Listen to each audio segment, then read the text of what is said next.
যখন আমি আমার ঘর থেকে বের হলাম তখন আমার মনে হলো যেন আশেপাশে কিছু অদ্ভুত ঘটছে। হঠাৎ করে আমি দেখলাম পাশের ঘরে থেকে কিছু অদ্ভুত আওয়াজ আসছে। আমি সেই আওয়াজগুলো মনোযোগ দিয়ে শুনতে চেষ্টা করলাম। এরপর আমি আস্তে করে দরজার কাছে গিয়ে দাঁড়ালাম এবং কান পেতে শুনতে লাগলাম। হঠাৎ আমি মায়ের গলার শব্দ শুনতে পেলাম। আমার মনে হলো এখানে কিছু একটা ঠিক নেই। আমি ভাবলাম ভেতরে ঠিক কি হচ্ছে সেটা দেখা দরকার। কিন্তু সমস্যা হলো ঘরের দরজা ভেতর থেকে বন্ধ ছিল এবং ঘরে কোনো জানালাও ছিল না। তখন আমার মাথায় একটি বুদ্ধি এলো। আমি আস্তে করে এক চোখ বন্ধ করলাম এবং তালার চাবির ছিদ্র দিয়ে ভেতরে দেখার চেষ্টা করলাম। আমি যা দেখলাম তা আমাকে স্তম্ভিত করে দিল। আমি লক্ষ্য করলাম মা এবং চাচা একসাথে এমন কিছু করছেন যা আমার ধারণার বাইরে ছিল। তারা খুব কাছাকাছি বসেছিলেন, যেন কোনো গোপনীয় বিষয় আলোচনা করছেন। মায়ের চোখে অদ্ভুত এক মায়া আর চাচার মুখে একরকম দুষ্টু হাসি ছিল। এই দৃশ্য দেখে আমার হৃদয় ভারী হয়ে উঠল। আমি ভেতরে ভেতরে অস্বস্তি অনুভব করছিলাম। মায়ের এই রূপ আমি আগে কখনো দেখিনি। আমার মনে হতে লাগলো এরকম কিছু তো আমি কখনো ভাবিনি। কিন্তু কেন জানি না, আমার মনে তখন এক অদ্ভুত অনুভূতি হচ্ছিল। ভেতরে যেন একটা অস্বস্তি কাজ করছিল। এরপর আমার মাথায় এক নতুন চিন্তা এলো। চাচার প্রতি মায়ের আচরণ আমাকে গভীরভাবে নাড়া দিয়েছিল। আমিও তো একদিন চাচার সাথে কিছুটা সময় কাটাতে পারি। এক অদ্ভুত উত্তেজনা আমার হৃদয় ছুঁয়ে গেল। নিজেকে প্রমাণ করার জন্য আমারও তো সুযোগ আসতে পারে।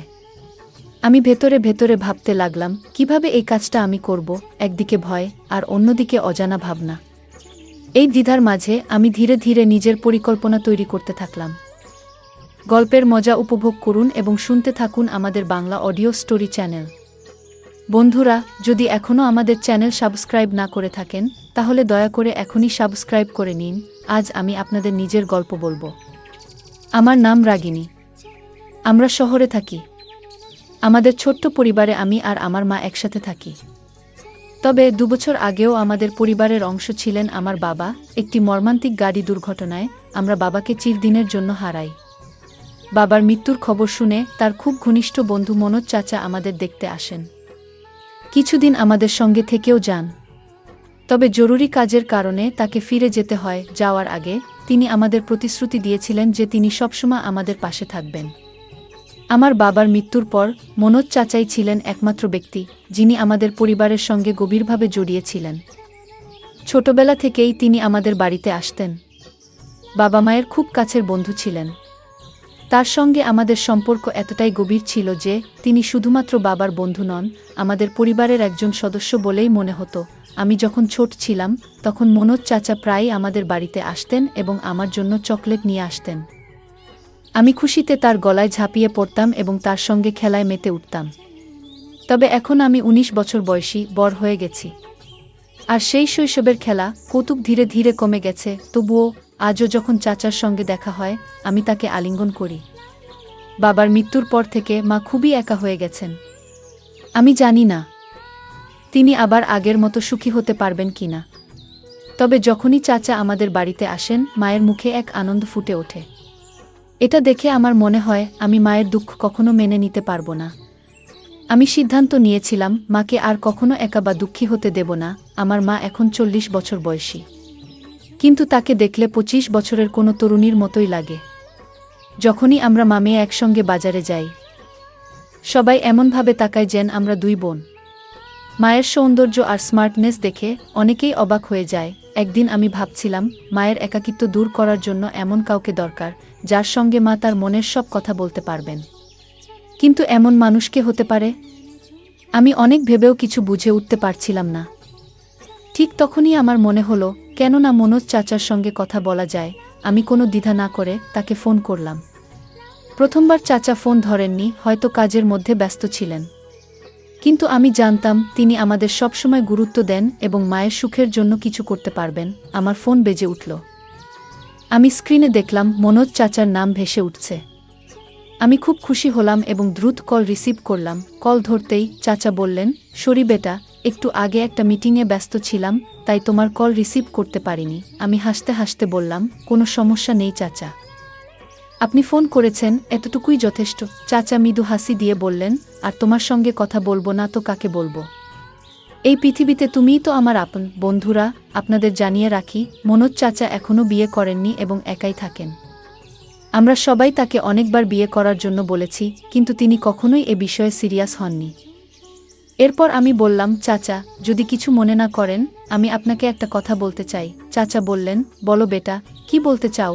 আমি বলতে শুরু করলাম, চাচা, বাবা আমাদের ছেড়ে যাওয়ার পর থেকে মা খুবই একা হয়ে গেছেন।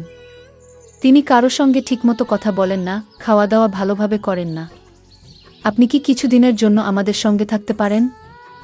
চাচা কিছুক্ষণ চুপ করে রইলেন। তারপর বললেন, কেন নয়? আমি যেমন আমার বাড়ি থেকে অফিস যাই, তেমন তোমাদের বাড়ি থেকেও যেতে পারবো। এটা বলার কি আছে? আমি আনন্দে অভিভূত হয়ে ফোনটা রেখে দিলাম। খাবার খেতে আমরা টেবিলে বসেছিলাম। তখনই দরজায় কড়া পড়ল। আমি দৌড়ে গিয়ে দরজা খুললাম। সামনে মনোজ চাচা দাঁড়িয়েছিলেন। মা তখনও চুপচাপ টেবিলের পাশে বসেছিলেন। চাচা মায়ের দিকে তাকালেন, কিন্তু মা তার দিকে একবারও দেখলেন না। এরপর চাচা নিজের ঠোঁটের উপর আঙুল রেখে আমাকে চুপ থাকার ইশারা করলেন। আমি তার ইশারা বুঝে চুপ হয়ে গেলাম। চাচা ধীরে ধীরে মায়ের পেছনে গিয়ে দাঁড়ালেন এবং তার 2 হাত দিয়ে মায়ের চোখ থেকে দিলেন। মা আস্তে আস্তে চোখ খোলার চেষ্টা করছিলেন। তাকে এইভাবে চেষ্টা করতে দেখে মনোজ চাচা হেসে বললেন, বলতো কে? আমাকে চিনতে পারো? মা মুহূর্তেই চাচার গলার স্বর চিনতে পারলেন এবং বললেন, মনোজদা। দাদা, আপনি কখন এলেন? চাচা মায়ের চোখ থেকে হাত সরিয়ে বললেন, আমি তখনই এসেছি, যখন দেখলাম তুমি মন খারাপ করে বসে আছো। আমি লক্ষ্য করছিলাম চাচার উপস্থিতিতে মা কতটা খুশি হয়ে উঠেছেন। তার মুখে যেন এক অদ্ভুত প্রশান্তি এসেছে, যেন সমস্ত টেনশন মুছে গেছে। তখন চাচা বললেন, মমতা, এবার থেকে আমি সবসময় তোমাদের সঙ্গেই থাকব। আর কখনো তোমাদের ছেড়ে যাব না। বন্ধুকে একা রেখে তার কষ্ট দেখার মতো মানুষ আমি নই। বন্ধুত্বের ঋণ তো বন্ধু শোধ করবেই। মনোজ চাচার এই কথা শুনে মা ভীষণ খুশি হলেন যে এবার থেকে চাচা সবসময় আমাদের সঙ্গে থাকবেন। আমরা সবাই একসঙ্গে বসে খেতে লাগলাম এবং অনেক কথা বললাম। সেদিন আমরা সবাই এক ঘরে শুয়ে পড়লাম এবং রাতভর গল্প করতে করতে সময় কাটালাম। পরের দিন সকালে চাচার অফিসে যাওয়ার কথা ছিল, তাই তিনি আগে ঘুমিয়ে পড়লেন। আমি তার পাশে বসে গল্প করছিলাম, আর কখন ঘুমিয়ে পড়েছি টের পাইনি। সকাল কবে হলো বুঝতেই পারিনি। মা সকালে উঠে নাস্তা বানিয়ে ফেলেছিলেন, আর চাচা তৈরি হয়ে গেলেন। আমরা সকলে একসঙ্গে নাস্তা করলাম। তারপর চাচা অফিসে চলে গেলেন। এভাবে আমাদের দিনগুলো কাটতে লাগলো। আমি চাচাকে বাবার মতোই মনে করতে শুরু করলাম। সত্যি বলতে তিনি আমার নিজের বাবার চেয়েও বেশি গুরুত্ব পেতে লাগলেন, কারণ তিনি আমাদের সঙ্গে ছিলেন, আমাদের খেয়াল রাখছিলেন। এক রাতে আমি আমার ঘরে শুয়েছিলাম। হঠাৎ খুব খারাপ একটি স্বপ্ন দেখলাম। সেই স্বপ্নে আমার বাবাও ছিলেন।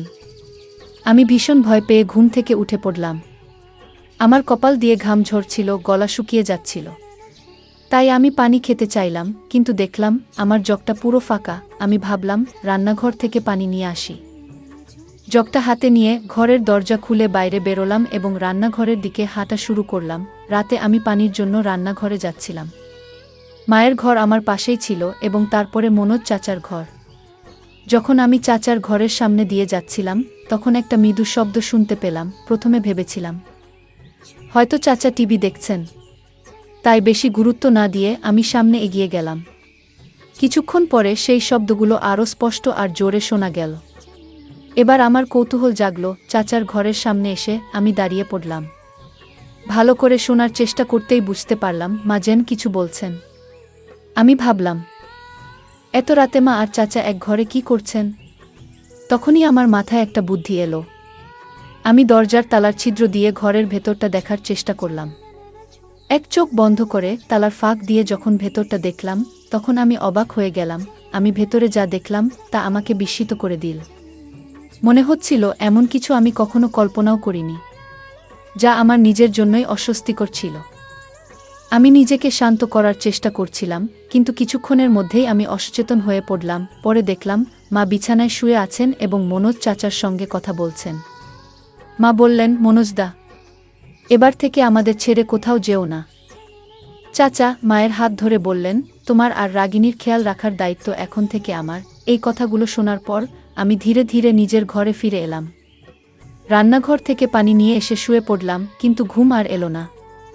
বারবার মনে সেই দৃশ্য ভেসে উঠছিল। যতই ঘুমানোর চেষ্টা করি কিছুতেই মন শান্ত হচ্ছিল না। ভোর হতে আর বেশি দেরি ছিল না। আমি উঠে গিয়ে বাথরুমে ফ্রেশ হলাম। তারপর গোলাপি রঙের একটি হালকা পোশাক পরে নিলাম। পোশাকটি স্বচ্ছ ছিল এবং আমাকে দেখতে বেশ সুন্দর লাগছিল। আমি যখন বাইরে এলাম দেখলাম মনোজ চাচা সোফায় বসে নাস্তা করছেন। ভেজা চুলে তোয়ালে পেঁচিয়ে আমি তার সামনে গিয়ে দাঁড়ালাম এবং মুখে বললাম, চাচা কেমন লাগছে আমাকে? মনোজ চাচা মুচকি হেসে বললেন, বাহ রাগিনী, আজ তো তোমাকে একেবারে অপূর্ব দেখাচ্ছে। আমি যখন মনোজ চাচার কথা শুনলাম, তোমাকে আজ খুব সুন্দর লাগছে, তখন আমি খুব আনন্দিত হলাম। চাচার পাশে গিয়ে চুপচাপ বসে রইলাম। কিছুক্ষণ পরে চাচা অফিসের জন্য তৈরি হতে লাগলেন। আমি হঠাৎ উঠে গিয়ে চাচাকে আলিঙ্গন করলাম। মনে হলো যেন বহুদিনের জমে থাকা আবেগ আমার ভেতর থেকে বেরিয়ে আসছে। চাচার শরীরটা মুহূর্তের জন্য কেঁপে উঠল, আর তার মুখে এক অদ্ভুত অস্বস্তির ছাপ ফুটে উঠল। সেই ছাপটা যেন মনের গভীরে লুকানো কোনো দুঃখ কিংবা অপরাধবোধের প্রকাশ। আমার চোখ ভিজে উঠছিল, যেন আমার ভালোবাসা আর মনের কষ্ট তাকে জানিয়ে দিতে চাইছিলাম। কিন্তু এটা তো কেবল গল্পের শুরু। বন্ধুরা, যদি এই গল্পটি ভালো লেগে থাকে তাহলে দয়া করে ভিডিওটি লাইক করুন এবং আমাদের চ্যানেলটি সাবস্ক্রাইব করুন। পাশে থাকা বেল আইকনটি প্রেস করুন যাতে করে আমরা যখনই নতুন ভিডিও আপলোড করি তার নোটিফিকেশন সবার আগে আপনার কাছে পৌঁছে যায়। ধন্যবাদ। দেখা হবে আমাদের পরবর্তী ভিডিওতে।